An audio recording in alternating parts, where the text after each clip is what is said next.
For this section 9.3, problem 4, using conditional probability to test for independence.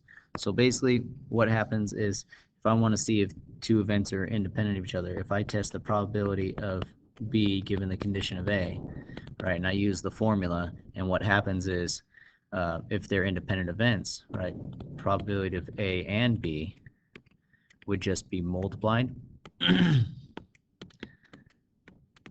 Right, I would just be multiplying the probability of A times the probability of B to calculate that. Well, if I'm dividing by probability of A, can I just cancel these out? So I just get the probability of B. So if that's the case, probability of B given the condition of A equals probability of B, and the probability of A given the condition of B equals probability of A. So if both those things happen, then they are independent events. Okay, so here we have our table. It tells us what event A is and what event B is.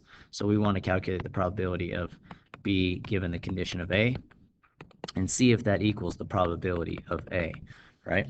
So we are going to take our condition is A, so that'd be selected students as a junior, so we're looking at just juniors.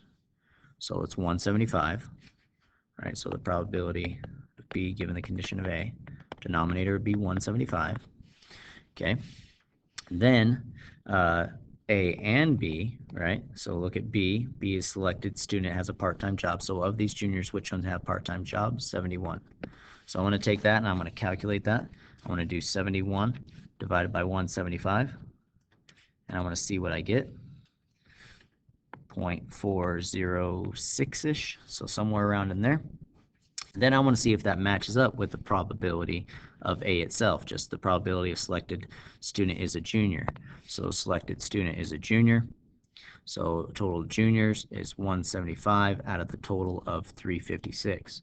So is 175 out of 356 the same as 71 out of 175?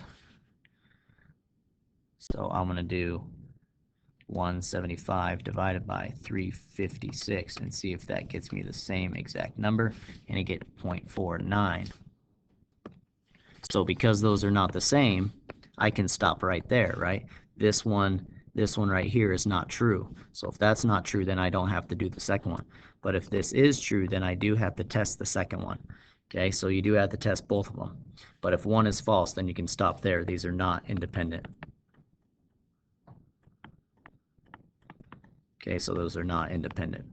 So once one is not true, you don't have to do the second one. But if the first one's true, you do have to do the second one. So let me give an example real quick of the second one.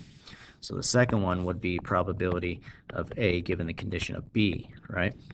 Well, that is condition of B is selected a part-time job. So I'm only looking at those part-time jobs. So that's 166. And which ones are juniors? So that'd be 71 out of 166. Then I do the probability of just B.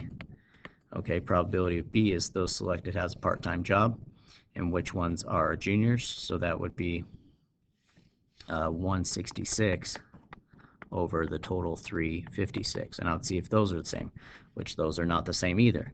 So both of these are actually not true. Okay, so here's your question. Here's your two. You selected a junior. It's the same one. So but this time here's your A, selected a junior,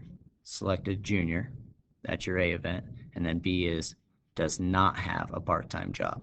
Okay, so you got to find the probability of B given the condition of A, right? Looking at all juniors, which ones are not have a part-time job. And you got to see if that matches just the total probability of just A, those just juniors out of the total. Okay, and then you got to switch it to do A given the condition of B and see if that equals the probability of just B alone. If it does both of them, then they are independent. If one's wrong, then the whole thing's not independent.